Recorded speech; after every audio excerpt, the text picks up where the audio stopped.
Chapter.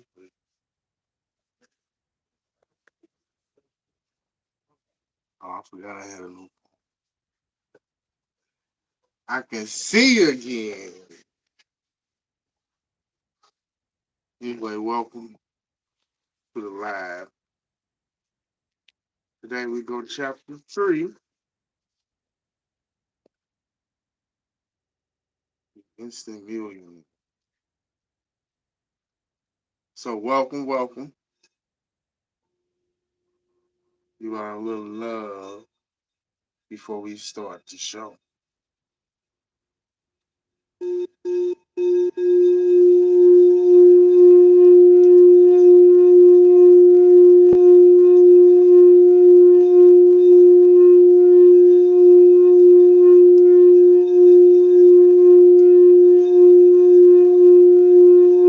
I am love. I give love. I receive love. I am love. I give love. I receive love.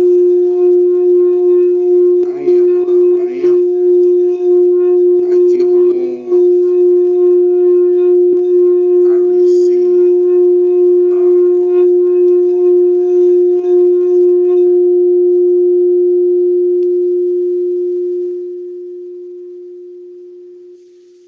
Okay, so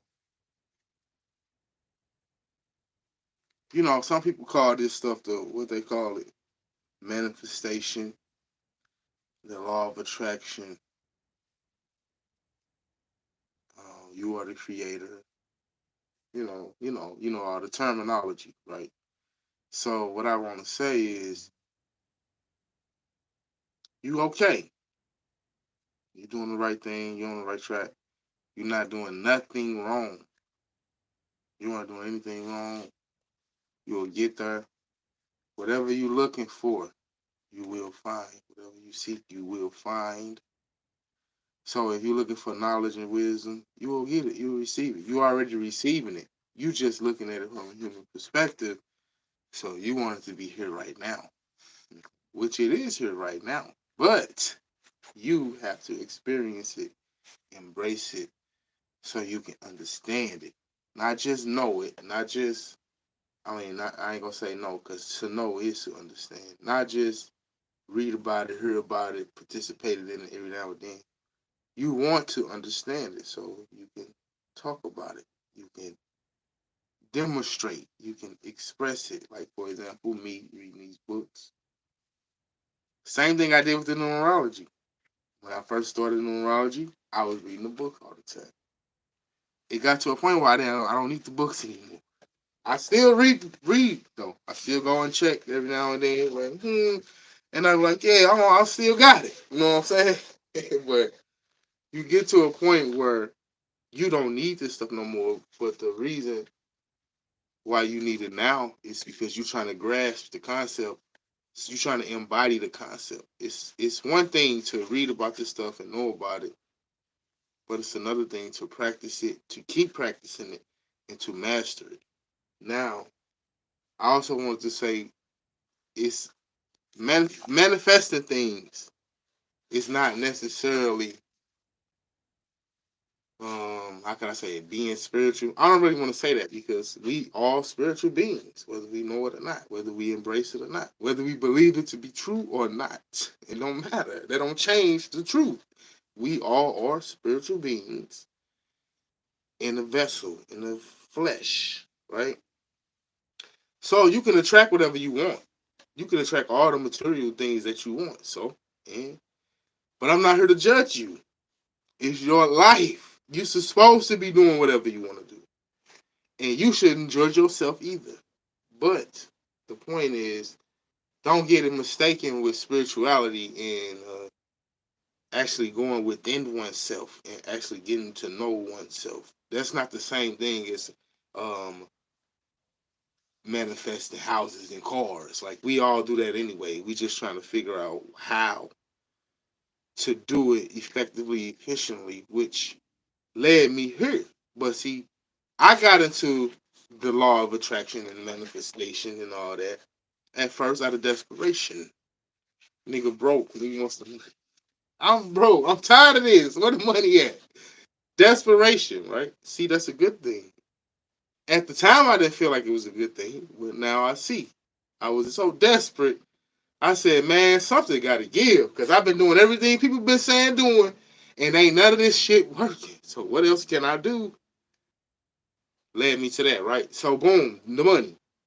I want to manifest money, right? And that was my goal. That was my goal.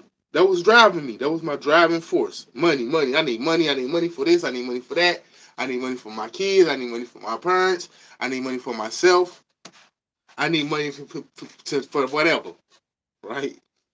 Then it led to, oh, okay, I kept studying.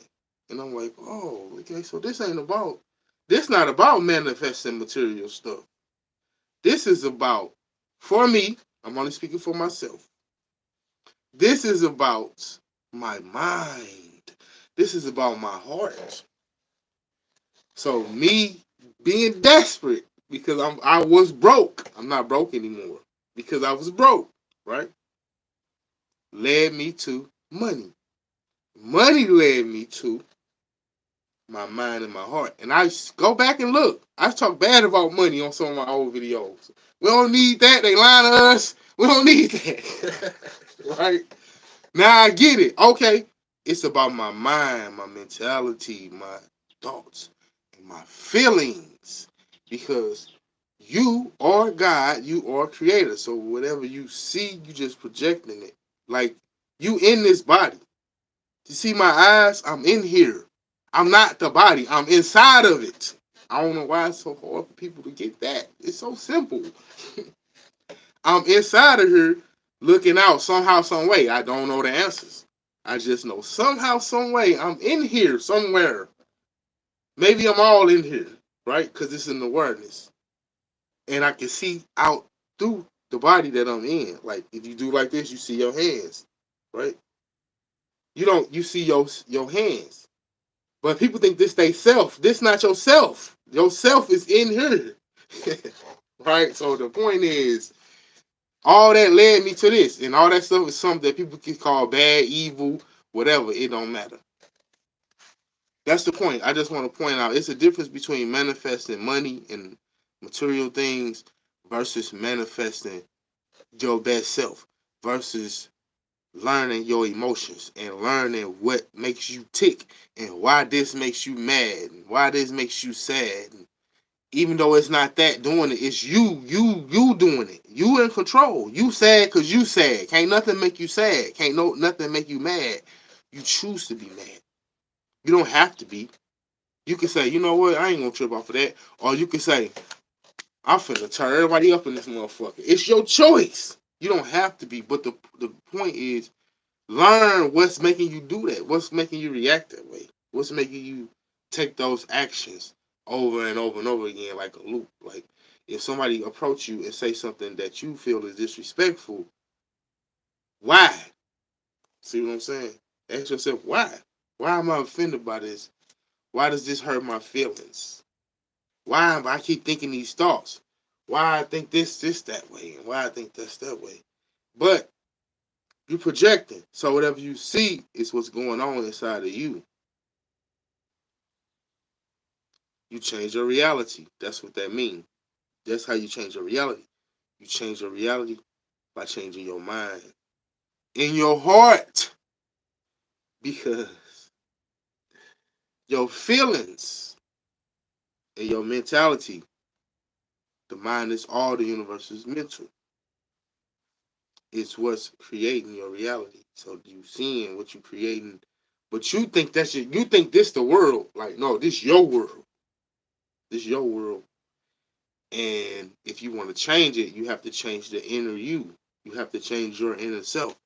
And that's not easy. That's not something that's gonna happen overnight. It's like people looking for something that's gonna ain't nothing out here that's gonna do this for you. And if it is, you better be on the lookout. If somebody got something for you to fix all your problems, just like this, just be on the lookout because it's probably gonna be some bullshit behind it.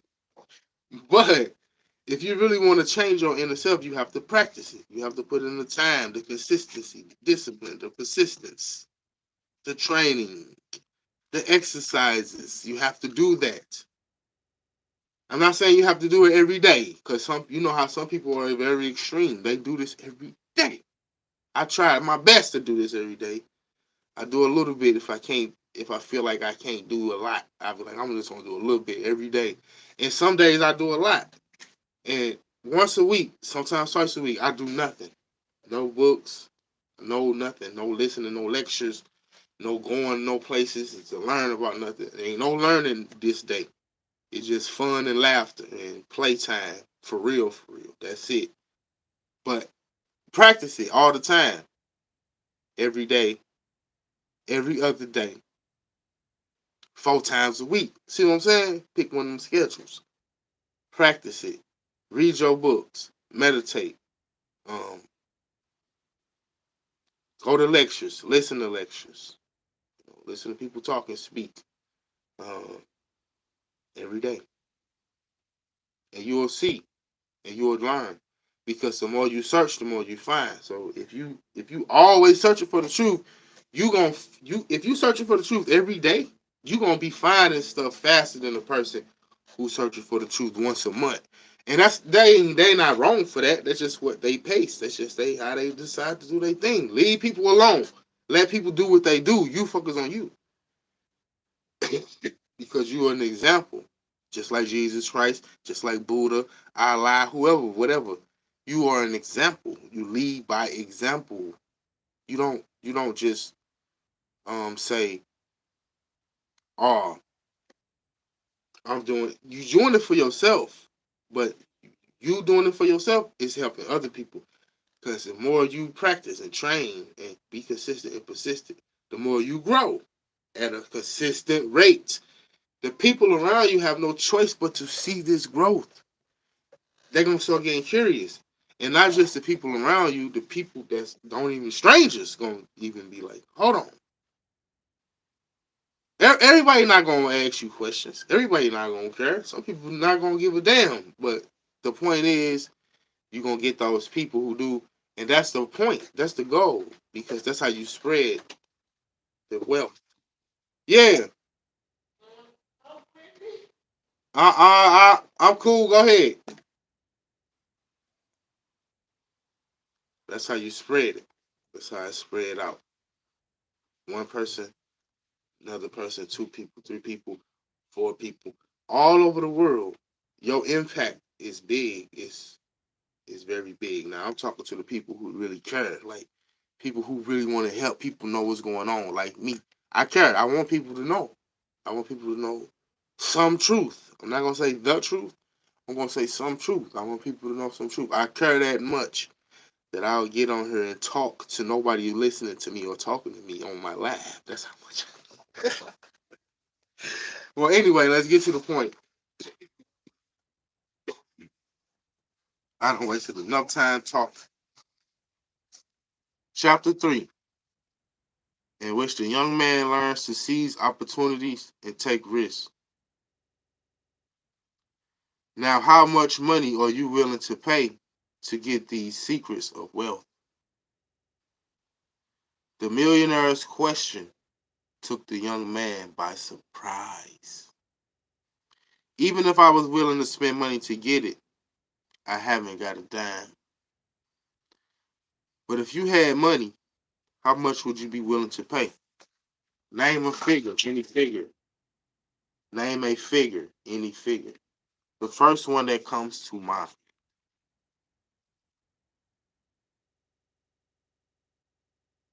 The young man couldn't possibly evade the question now. The millionaire was asking for a very specific answer. I don't know, he replied. $100? The millionaire burst out laughing. Only $100? Then you don't really believe these secrets exist, do you? If you did, you surely be ready to pay a lot more for them. Come on, I give you a second chance. Name another figure. This isn't a game, but a very serious matter. The young man thought it over.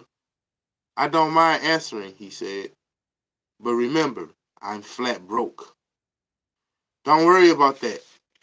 But if I don't have any money, my hands are tied. Tied, said the young man, bewildered. Oh my, exclaimed the millionaire. We've got a long way to go.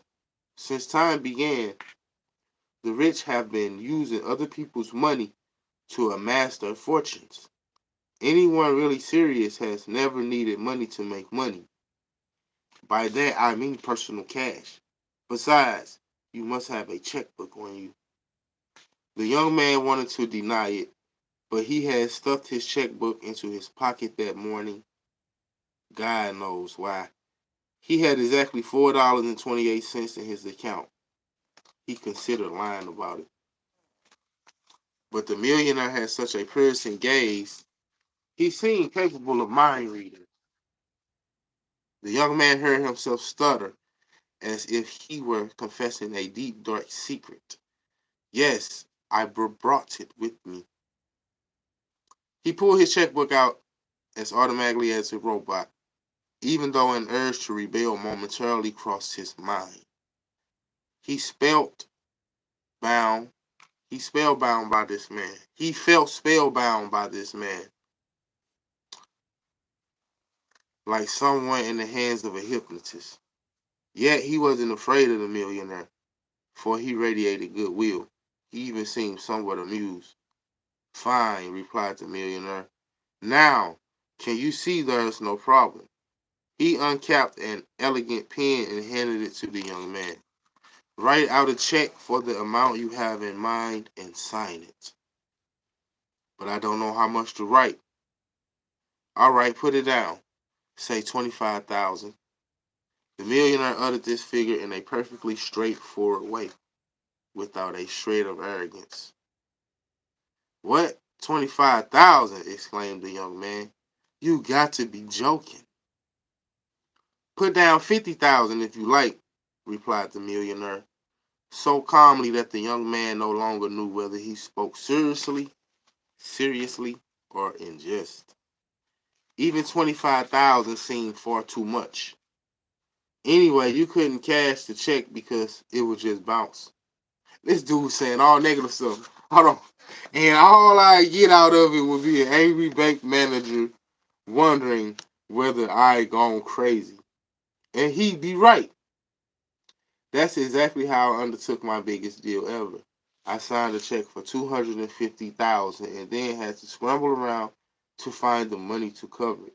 But if I hadn't made out that check right then and there, I'd have missed an excellent opportunity. That was one of my first major business lessons, he said. People who waste time waiting for all the perfect conditions to fall into place never get anything done. The ideal time for action is now. Another lesson this little exercise can teach you is this. If you want to succeed in life, you have to make sure you have no choice in the matter. You have to put your back to the wall.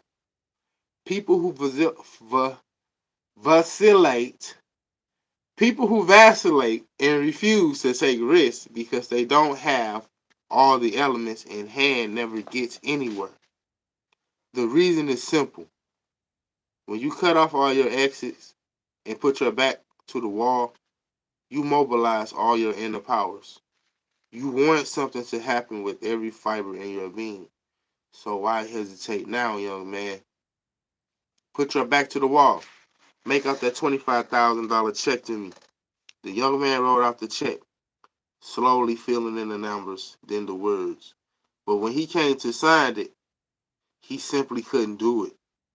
I've never written a check as large as this in my life. If you really want to become a millionaire, you'll have to start someday. You'll have to get used to this signing checks, much larger than this one. This is only the beginning. But the young man still could not sign it. Everything was happening so quickly. He was about to hand over a check for $25,000 to a man he just met and who was promising some pretty dubious secrets in exchange. What's stopping you from signing? Asked the millionaire.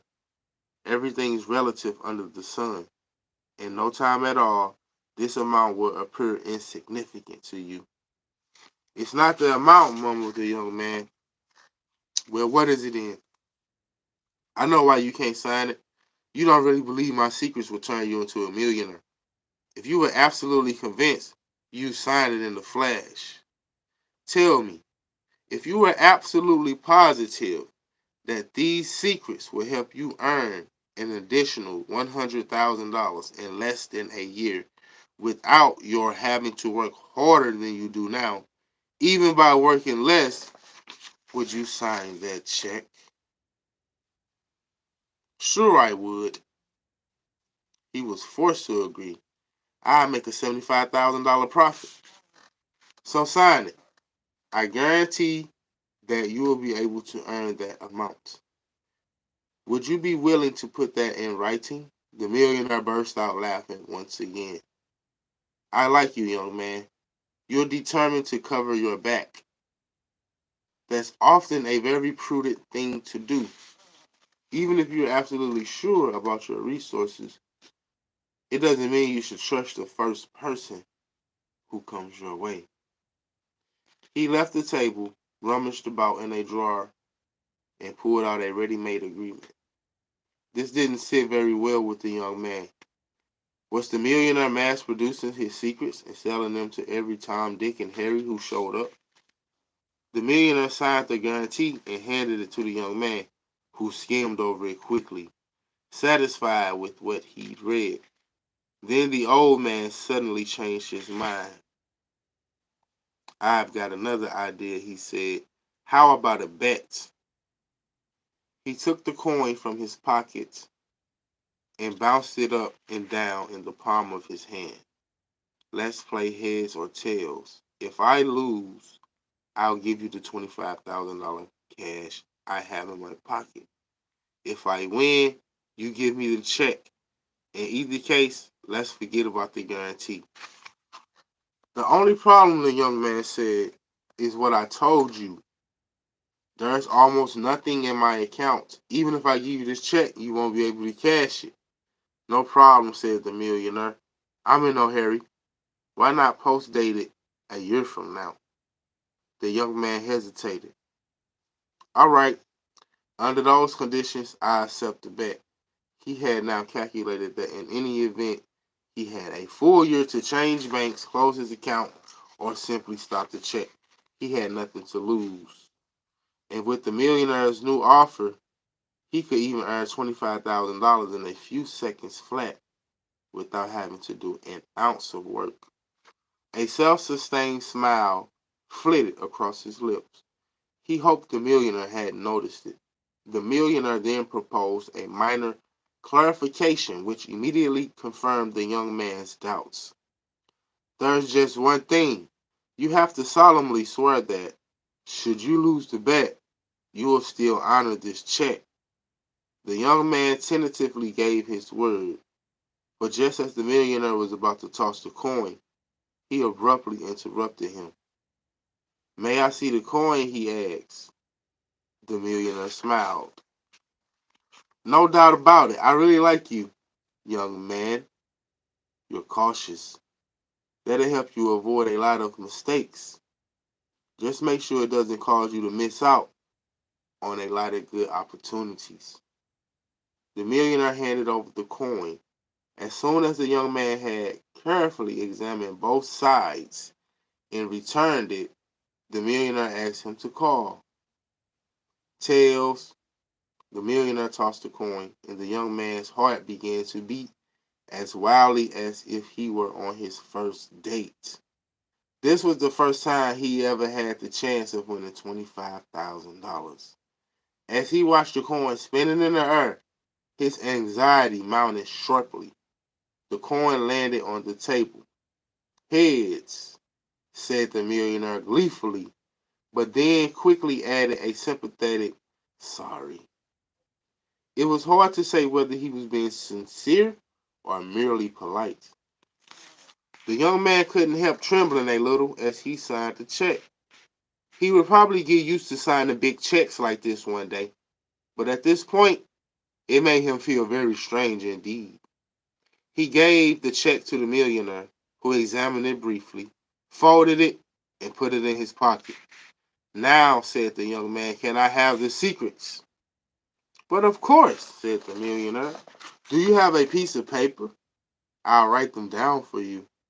That way, you won't forget them. The young man had a hard time grasping his words. The millionaire surely couldn't expect a single sheet of paper to hold all the secrets, especially secrets he's just bought for $25,000. Sorry, I don't have any paper on me. But didn't you have a letter of introduction when you arrived here? The people your uncle had sent me over the years always had a letter. The young man took it out of his pocket. He handed it over, carefully watching the old man's face as he opened it, but the millionaire didn't seem at all surprised to find it was completely blank. He took his pen, leaned over the table, and was about to write something when he raised his head and asked the young man to fetch the butler. You will find him in the kitchen at the far end of that corridor over there, explained the millionaire. When the young man came back with the butler, the millionaire was sealing the envelope. He seemed pleased with himself.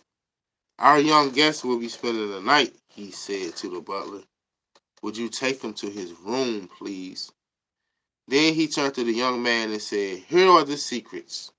He stood up and handed him the envelope. Then he solemnly shook his hand as if he had just wrapped up one of the most important deals he had ever made in his life. The only thing I must ask you to do is wait until you are alone in your room before opening the envelope and reading the secrets. And oh, there's one more condition. Before you may read what I have written, you must promise to spend part of your life sharing these secrets with those less fortunate than you. If you agree, you will be the last person to whom I'll ever give these secrets directly. My work here will be over. I'll be ready to take care of roses in a much larger garden. If you don't feel ready to share these secrets, he said, you still have time to back out. But then, of course, you won't be able to open the envelope. I'll give you back your check, and you'll be free to go home and get on with the same life you've been leading up till now. Now that the young man finally had his hands on the letter containing the secrets, there was no possibility of backing out. His curiosity had gotten the better of him. I promise, he replied. That's it. Peace out. Love. Have a nice day, my friends.